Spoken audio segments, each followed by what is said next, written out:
ठहरिए, इस वीडियो को देखने से पहले एक गहरी सांस लीजिए, क्योंकि आप जिस विषय के द्वार पर खड़े हैं वह साधारण आध्यात्मिक ज्ञान नहीं, बल्कि वो गूढ़ सीमा रेखा है जहाँ साधना और संकट, शक्ति और परीक्षा, रक्षा और विनाश एक दूसरे से टकराते हैं। कलयुग के इस खंडित, अशांत और अदृश्य युद्धों से भरे युग में, जहाँ बाहरी दुनिया जितनी शोरगुल से भरी है, उतनी ही भीतर की दुनिया थकी हुई, भयग्रस्त और असुरक्षित होती जा रही है, वहाँ हर सच्चा साधक और आज का हर आम इंसान भी अनजाने में एक साधक ही है, किसी न किसी रूप में एक सुरक्षा कवच खोज रहा है। ऐसा कवच जो सिर्फ नकारात्मक विचारों से नहीं बल्कि उन सूक्ष्म अदृश्य शक्तियों से रक्षा कर सके जिनका अनुभव लोग बिना नाम जाने करते हैं। अचानक भय, बिना कारण ऊर्जा का गिर जाना, बार बार असफल होना, साधना में रुकावटें, सपनों में दबाव, या ये अनुभव कि जैसे कोई शक्ति भीतर की शांति को लगातार भंग कर रही हो।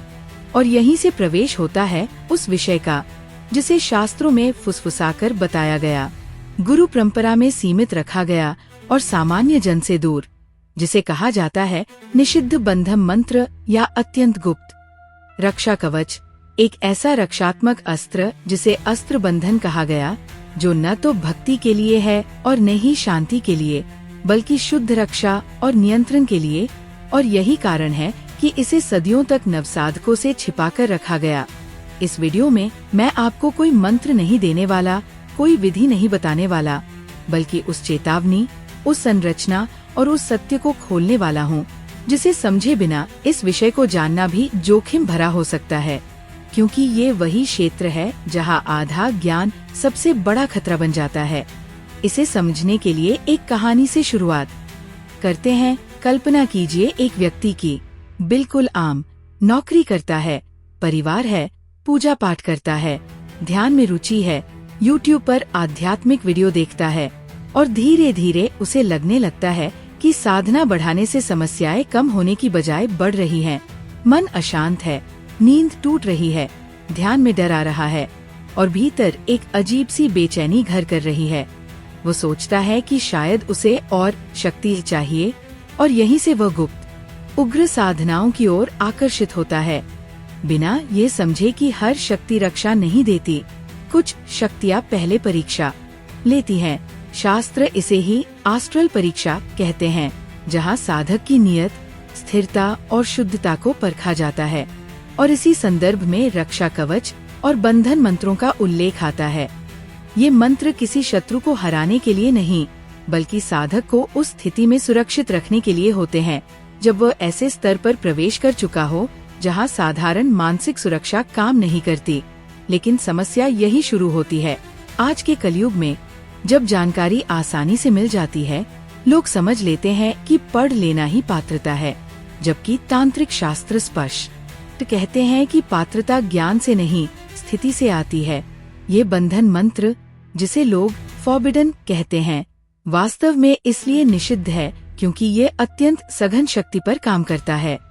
ऐसी शक्ति जो बाहर की नकारात्मकता को बांधने से पहले भीतर के असंतुलन को कई गुना बढ़ा देती है। और यदि साधक का मन, अहंकार, भय या लालच शुद्ध न हो, तो वही शक्ति बाहर जाने के बजाय भीतर पलट जाती है। इसे शास्त्रों में स्पष्ट शब्दों में कहा गया है कि जो साधक बिना तैयारी ऐसे कवच को धारण करना चाहता है, वह ठीक वैसा है जैसे कोई व्यक्ति बिना प्रशिक्षण के अग्नि के भंडार में प्रवेश कर जाए। आग उसे जला देगी, रोशनी नहीं देगी। अब यहाँ एक अत्यंत महत्वपूर्ण बिंदु समझिए। ये रक्षा कवच कोई जप संख्या नहीं है, कोई 108 या 1008 का खेल नहीं, बल्कि ये एक अवस्था है, एक मानसिक और ऊर्जात्मक स्थिति जिसे वर्षों की साधना, अनुशासन, गुरु सान्निध्य और शुद्ध आचरण से निर्मित किया जाता है।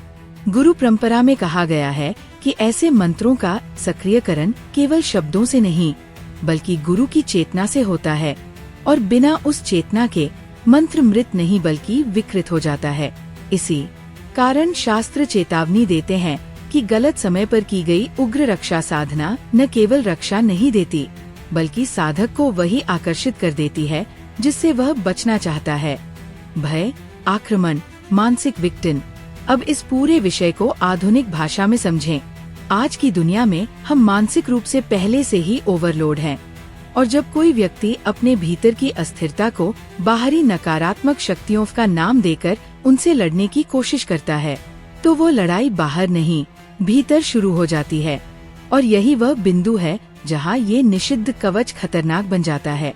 शास्त्रों ने इसलिए कहा कि पहले आधार बनाओ, शरीर की शुद्धता, मन की स्थिरता, इंद्रियों का संयम और सबसे महत्वपूर्ण नियत की परीक्षा।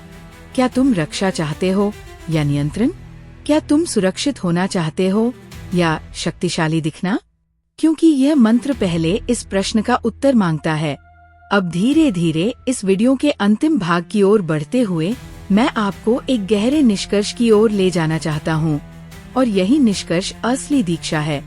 कलयुग में सबसे बड़ी रक्षा कोई मंत्र नहीं बल्कि विवेक है, क्योंकि विवेक के बिना मिली शक्ति आत्मविनाश का कारण बनती है।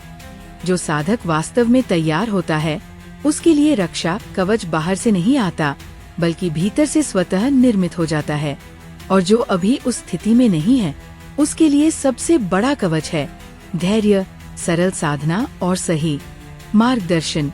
और अब इस पूरे विमर्श के बाद वह निष्कर्ष जो आपको भीतर तक ले जाएगा।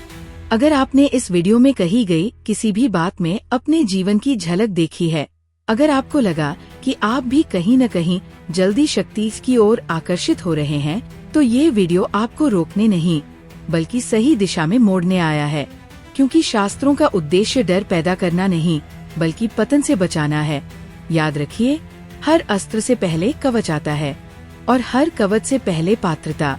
अगर आप चाहते हैं कि मैं अगली वीडियो में ये बताऊं कि वास्तविक आधार साधना क्या होती है, कौन सी साधनाएं बिना जोखिम के रक्षा देती हैं, और कैसे एक साधक स्वयं को सुरक्षित रखते हुए आगे बढ़ सकता है, तो इस वीडियो को अभी लाइक करें, चैनल को सब्सक्राइब करें और कमेंट में लिखें रक्षा विवेक मार्ग। क्योंकि अगला कदम मंत्र नहीं, समझ है, और समझ वही पाता है जो धैर्य, श्रद्धा और विवेक तीनों को साथ लेकर चलता है।